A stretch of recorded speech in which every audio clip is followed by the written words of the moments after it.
नमस्कार दोस्तों, मैं नवीनचंद नाइक। हमारे YouTube चैनल जीके नवीनचंद नाइक पर आप सभी का हार्दिक स्वागत करता हूं।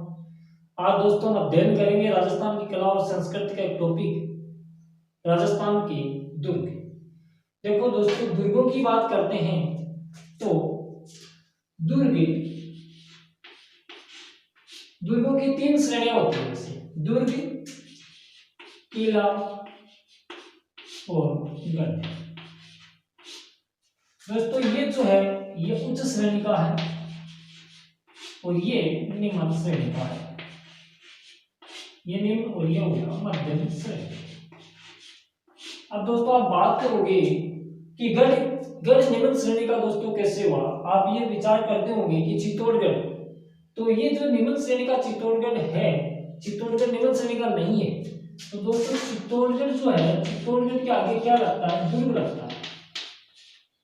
चित्तौड़गढ़ के आगे क्या लगता है? दुर्ग लगता है। इसलिए ये क्या है? बड़ी श्रेणी का है दोस्तों। तो तीन श्रेणियां हैं, दुर्ग, किला और गढ़। उच्च श्रेणी, मध्यम श्रेणी और निम्न श्रेणी। तो निम्न श्रेणी का सबसे जो होता है वो गढ़ होता है। आगे देखो,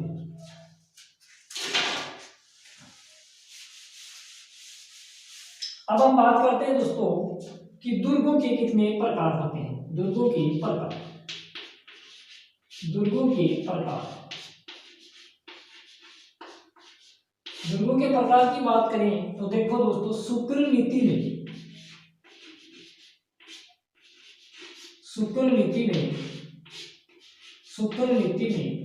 राज्य के 7 अंक बताए गए हैं। राज्य के 7 अंक बताए गए हैं।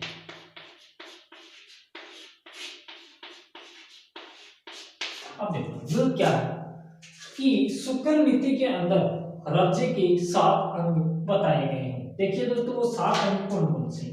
ये हो गया राज्य, ठीक है, ये एक राज्य। किसी भी राज्य को चलाने के लिए पहले आवश्यकता होती है एक राष्ट्र की, ठीक है। नंबर 2 राजा, नंबर 3 मंत्री, नंबर 4 सेना, नंबर 5 पुलिस, नंबर 6 दुर्ग और नंबर 7 सुरंग। किसी भी राज्य को चलाने के लिए शुक्र नीति के अंदर राज्य के 7 अंग बताए गए हैं। पहला है राष्ट्र, दूसरा राजा, तीसरा मंत्री, चौथा सेना, 5वां हो गया पुलिस, 6वां दुर्ग, 7वां सुरंग। अब देखिए समझते हैं मदद से कि किसी राज्य को चलाने के लिए 7 अंग बताए गए हैं। तो किसी राज्य को चलाने के लिए सबसे पहले राष्ट्र होना जरूरी है। राष्ट्र का मतलब क्षेत्र होना जरूरी है। उस क्षेत्र का एक राजा होना जरूरी है, उस राजा के पास मंत्री होना जरूरी है, और मंत्रियों के पास सेना होना जरूरी है, सेना के लिए कोष होना जरूरी है, कोष, सेना के लिए पैसे जरूरी है, और उन सबके रहने और निवास करने के लिए क्या जरूरी है? दुर्ग जरूरी है। और दुर्ग के बाद में एक जरूरत है मजबूती, सबसे बढ़िया मजबूती, सुहृद जरूरी है। आया समझ में? राज्य के 7 अंग बताए गए। पहले राष्ट्र होना जरूरी है, राष्ट्र के बाद में राजा होना, राजा के पास मंत्री, मंत्री के पास सेना, सेना के लिए धन, और धन और सेना रखने के लिए एक दुर्ग, और दुर्ग के अंदर क्या चाहिए? अच्छी मजबूती होनी चाहिए। मजबूती को बोलते हैं सुहृद। तो ये राज्य के 7 अंग बताए गए। नेक्स्ट आगे चलते हैं।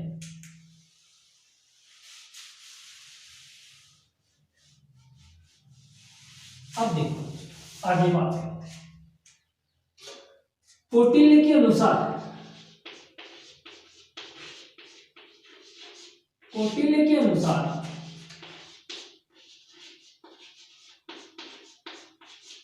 दुर्ग 4 प्रकार के, कौटिल्य के अनुसार दुर्ग 4 प्रकार के बताए गए हैं। शुक्र नीति के अनुसार, शुक्र नीति के अनुसार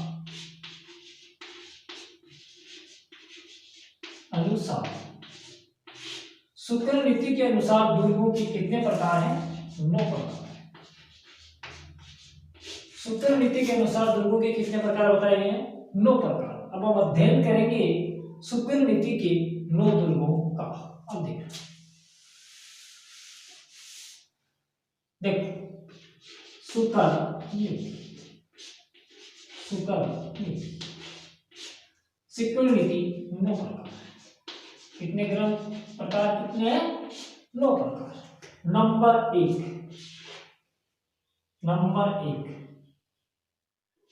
देखना जलदुर्ग। नंबर 1 जलदुर्ग। नंबर 2 पारिक दुर्ग। नंबर 3 पारिद दुर्ग। नंबर 4 एरण दुर्ग। नंबर 5 वन दुर्ग। नंबर 6 गिरी दुर्ग।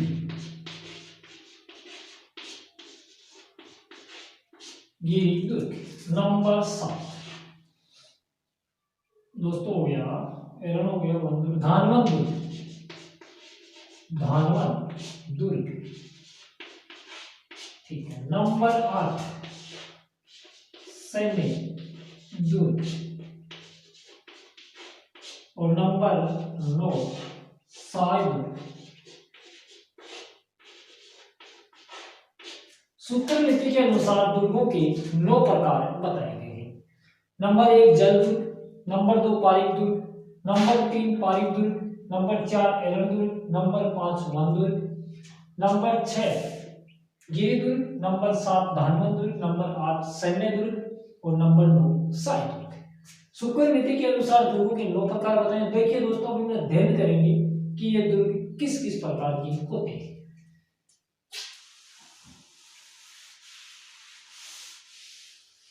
जल दुर्ग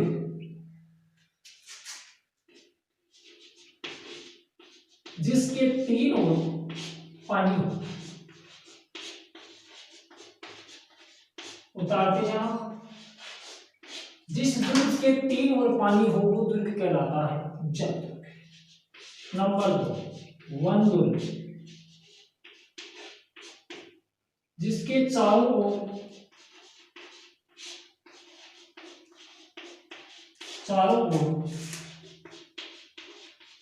वन हो।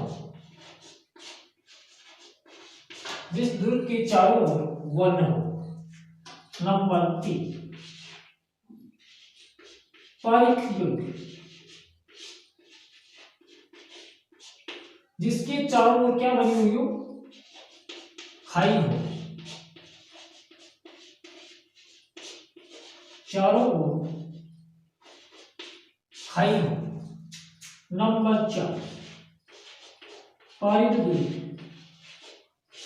यहां कंफ्यूज मत होना, दोनों पारिक और पारिद दोनों अलग अलग है। चारों ओर ऊंची दीवार हो।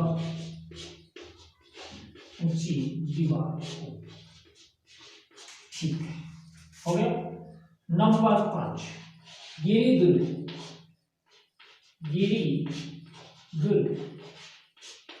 पहाड़ पर बना हो।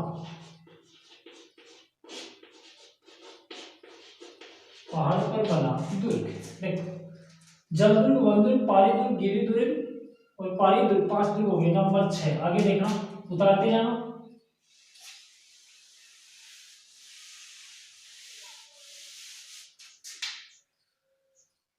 नंबर 6 एरण दुर्ग। एरण दुर्ग जो होता है जिसके चारों ओर वन और पहाड़ हो। पहाड़ प्लस वन चारों ओर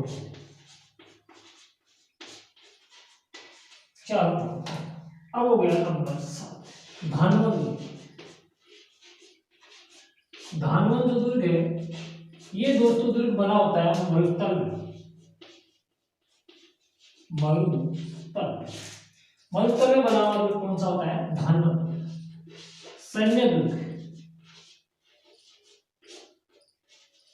सैन्य दुर्ग की बात करते हैं जहां पे जिसमें चतुरंगिणी सेना निवास करती है। चतुरंगिणी सेना का सेना निवास, जहां पे चतुरंगी सेना निवास करती हो। नंबर 9 सहायक दुर्ग, ये अनुकूल, जहां पे अनुकूल व्यक्ति रहते हो, अपने जैसे व्यक्ति रहते हो, जो हर समय सहायता के लिए तत्पर रहते हो, वो दुर्ग होता है। सब दुर्गों के 9 प्रकार थे दोस्तों, हमने पढ़ लिया। अब आगे चलते हैं।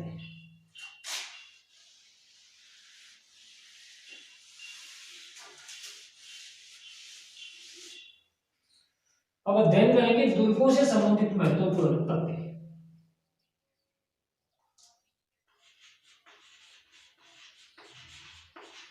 महत्वपूर्ण तथ्य, अब महत्वपूर्ण तथ्यों की बात करते हैं तो देखो दोस्तों, नंबर 1 राज्य का सर्वाधिक विदेशी आक्रमण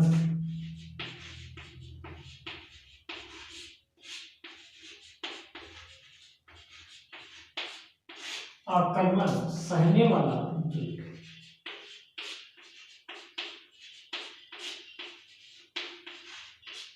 राज्य का सर्वाधिक विदेशी आक्रमण जो सहने वाला दुर्ग है दोस्तों, वो है भटने,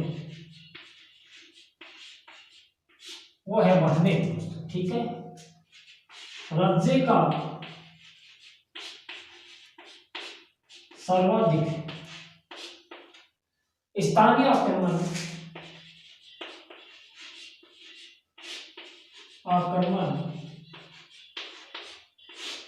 सहन करने वाला दुर्ग।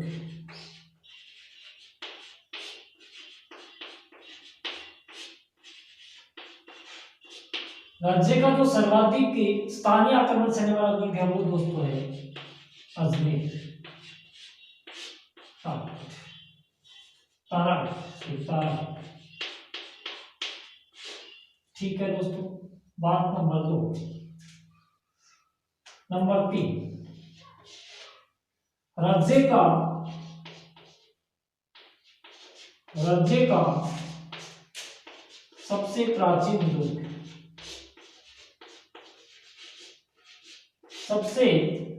दुर्ग, तो दोस्तों वो है हनुमानगढ़।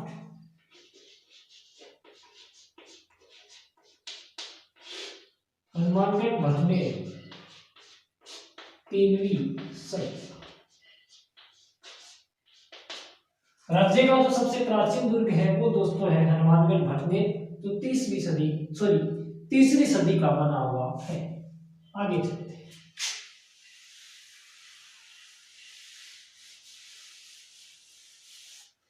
नंबर 4 राज्य का दूसरा सबसे प्राचीन दुर्ग।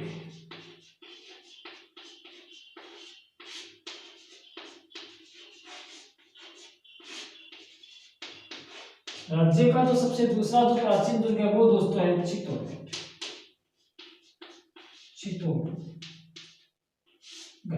ये दोस्तों 7वीं सदी का बना हुआ है, जिसका निर्माण चित्रांगद मौर्य ने करवाया था। ठीक है। राज्य का सबसे नवीन दुर्ग,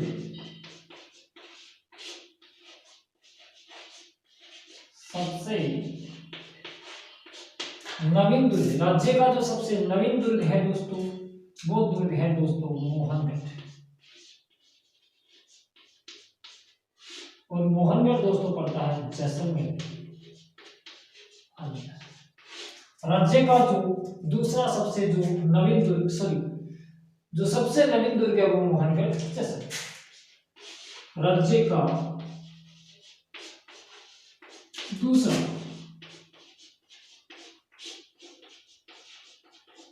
सबसे प्राचीन दुर्ग, दूसरा जो सबसे प्राचीन दुर्ग दोस्तों जो राज्य का है वो दोस्तों है लोहागढ़।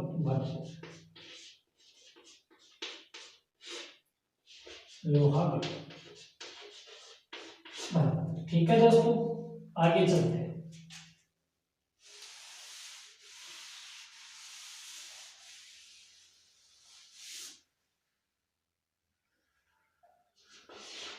राज्य का दुर्ग जो मुगल शैली में बना है।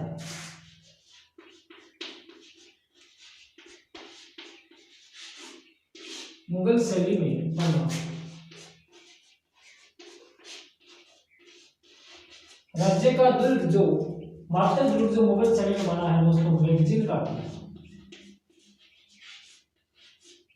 मैगजीन का किला इसे अकबर का किला बोलते हैं दोस्तों। इसकी नींव रखी थी दादू दयाल ने।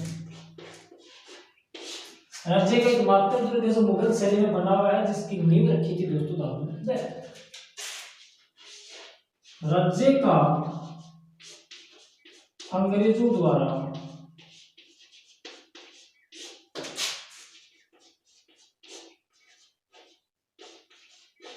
निर्मित दुर्ग, राज्य का अंग्रेजों द्वारा जो निर्मित दुर्ग है वो दोस्तों है भोलासवाड़ा का किला। भोलासवाड़ा का किला। ठीक है दोस्तों, अगली बात, आगे चलते हैं। नंबर 9,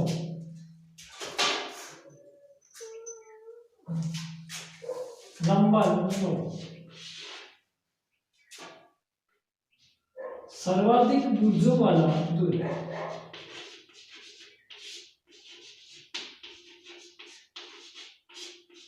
बुर्जों वाला दुर्ग, राज्य के अंदर जो सबसे सर्वाधिक जो बुर्जों वाला दुर्ग है वो दोस्तों है जैसलमेर।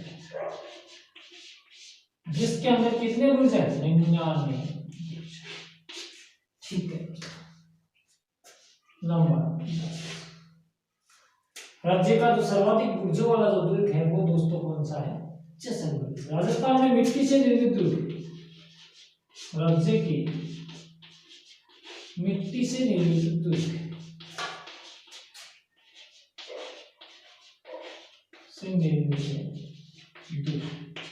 मिट्टी से दुर्ग निर्मितों की बात करें तो लोहागढ़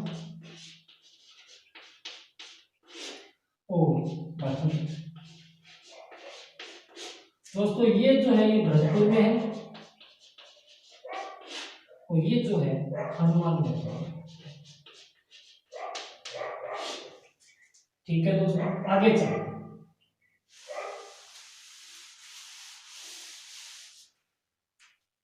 अब देखो दोस्तों, 2013 में राज्य के 6 दुर्गों को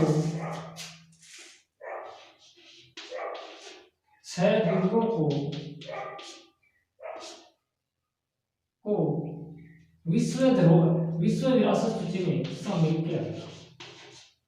विश्व विरासत सूची में, विश्व विरासत में शामिल किया गया।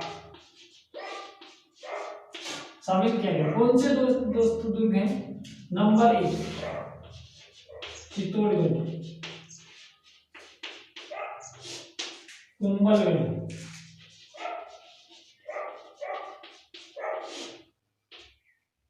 कांगड़ों, जैसलमेर, रणथंभौर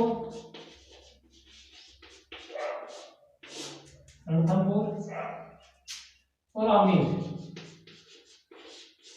दोस्तों, चित्तौड़गढ़, कुंभलगढ़, गागरोन, जैसलमेर, रणथंभौर और आमेर 6 किलों को विश्व विरासत सूची में शामिल किया गया था जून 2001। ठीक है, वही बात दोस्तों, राज्य के 84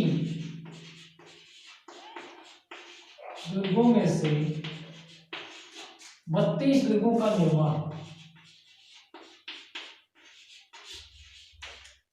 32 महाराणा कुंभा ने करवाया था।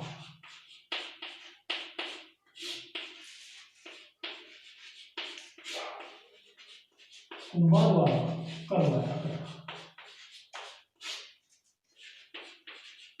इसीलिए महाराणा कुंभा को स्थापत्य कला का जनक कहा जाता है।